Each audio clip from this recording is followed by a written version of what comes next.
Imagine if you're lying on an operation table and just as the doctor is going to save your life, a family member runs in with a signed statement and say, well, these patients don't want to be saved due to this signed statement. What would you like the doctor to do? What if it would be your crazy uncle that runs into the hospital with a piece of paper allegedly signed by you that states that you would like to die? Would you want the doctor to respect the paper, or would you want him to check with you if this is true? I want you to remember two things that Watchtower have done. Firstly, they created a system where all Jehovah Witnesses should give power of attorney to other Jehovah Witnesses. And this includes the notion that you would rather die than have a blood transfusion. And then second, Watchtower created a system where if you decide that you do want a blood transfusion, you get kicked out from the organization and you can no longer have contact. This means that if you want to contact the Jehovah Witnesses that you have given power of attorney, they will not talk to you. You think it would be okay for your crazy uncle to murder you with a piece of paper that will never be challenged in court because you are dead. In Norway, if a Jehovah Witness don't want a blood transfusion, they don't have to. I support that 100%. You can't force people to take medical treatments they don't want. It would be like, I don't know, forcing a homophobe to take a prostate exam. You can't force him if he don't want it, and you don't need to. If he's a homophobe, he'll probably have it twice every year anyway. There's a Norwegian hospital that decided they don't respect this when the patient is unconscious. And Jehovah Witnesses say this is persecution because if someone wants to die, he should. I, for once, would like someone to check the validity and say, well, since he's unconscious, we cannot check the validity. It's all about respect. If a grown person wants to die because someone told him that blood represents life, and since life is holy, you're supposed to die rather than to disrespect life, which is blood. If you believe that, if a grown person believes that, they should be allowed to respect life by dying. I used to be a Jehovah Witness, and I can just testify about the coercion. When you're a Jehovah Witness, first they have information control. You will always read stories in Watchtower like the doctors claim to be Jehovah Witnesses when they're in the hospital as a patient because then they know they get better treatment. We always hear stories like that, and they're kind of anecdotals because we never hear what doctor at what hospital. We're also bombarded with, coercion to sign this paper. And I remember we had to sign it and we were asked to re-sign it, give a new statement for every time we changed our congregation. And sometimes even when we changed a book study group. So we had to sign new all the time. A new card needs to be filled out every year to give a current declaration on refusal of blood. After the meeting, all baptized publishers will be giving the Advanced Medical Directive Release Card. These are not to be filled out tonight. They should be filled out carefully, at home, but not signed. Signing, witnessing and dating of all cards will be done following the next congregation book study, under the supervision of the book study conductor.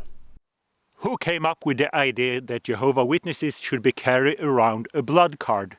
Was it popular demand? No, this was Watchtower's brainchild. Watchtower came up with the idea, Watchtower printed this, Watchtower distributed this, and Watchtower gave their elders the assignment to make sure that these cards were filled. And they put out official time in the Kingdom Hall to make sure this happened. So obviously, it's pretty easy for a good attorney to argue that Watchtower have some kind of responsibility. And since in my congregation, I can only speak about what happened to me, but in my congregation we were repeatedly told verbally that the old papers should not be destroyed when you signed a new paper. Because if the new power of attorney disappeared, well then the old one could be used. Because this is a big deal for me. If I go on a hospital now and my family actually believe that it's better, Jehovah Witnesses believe that it's better to be dead than to be an apostate. And I signed during my life hundreds of, no, not hundreds, but at least 20 of these. And I know witnesses keep them because they think, well, they are still valid. Even then, I'm obviously retracting this by leaving the Jehovah Witness religion, and obviously retracting them, but by signing a new one every move to a new congregation. Hello, Watchtower. Important to know with Watchtower, they are very legalistic, but they are not like we think, like democratic. Like you have the legislative branch and then the executive branch, and the, it's all the same. So they can say one thing in the literature, and then they can say another thing at the meetings. What makes this worse is that Jehovah Witnesses are repeatedly told that they should be willing to sacrifice their life for the religion. And at the last convention, they were told that they should be willing to sacrifice their children for the religion. They were also told that talking to apostate is like drinking poison. What position do that put me in, Watchtower? I think you might be in legal problem. Keep your eye on those who create divisions and avoid them. Just a few drops of poison are enough to cause serious harm. Don't try to argue with the apostates. Don't read their comments. How poisonous are apostate teachings? Let's find out. I had an acquaintance who was telling me that I was in a cult and that I needed to look at some information that he had. You have a bottle on your shelf that's marked poison. Do you need to open it up, take a swig, to see if it really is poison? Believe what the label says. Satan is behind the twisted teachings of apostates. He's the father of the lie. And those who lie are doing exactly what their father does. The apostates have nothing to offer us, brothers. All they have to offer is hate. All they have to offer is criticism and negative talk. False rumors are often spread during wartime. Brothers, this is war. We need to put up a hard fight for the faith as if our life depended on it, because it does. We were told by the elders not to throw away the old ones because they were still valid, which is not true. But would put me in a situation where my parents and a shitload of elders in Sweden believe that they have the legal authority to murder me by using this paper against me when I am unconscious. That's not cool. He's dead, he cannot challenge it in court. I'm not a lawyer, but I'm pretty sure that's homicide. Be careful to obey all these words that I am commanding you. If your brother, or your son, or your daughter, or your cherished wife, or closest companion should try to entice you in secrecy, saying, "Let us go and serve other gods," you must not give in to him or listen to him, nor should you show pity or feel compassion or protect him. Instead, you should kill him.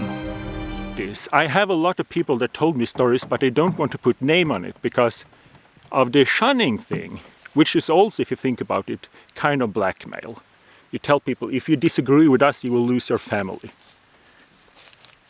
You're not allowed to speak out against Watchtower. Well, I lost my family already, so I'm not going to lose my life, and no one else will if it's up to me. So if you have a story that you were coerced and you want to tell the details, you have to say your name and you need to say the hospital and the date. So in case someone wants to check it, that this is actually true.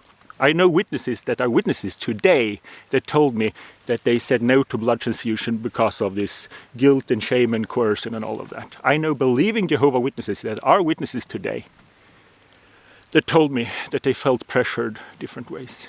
But as of now, all of that's anecdotal. And I want people to leave their actual testimonies with dates, name, number of hospital, number of name of doctor, things that can be fact-checked, because this is not cool, Watchtower, that you say that the old papers are still valid, because you made me sign 20 of these. Correct me if I'm wrong, I'm not a lawyer, but I'm pretty sure you might get into a lot of trouble for this. So please help me out, send me your testimony, and hit the notification bell, because this is going to be fun. For helvede. Why is it so hard?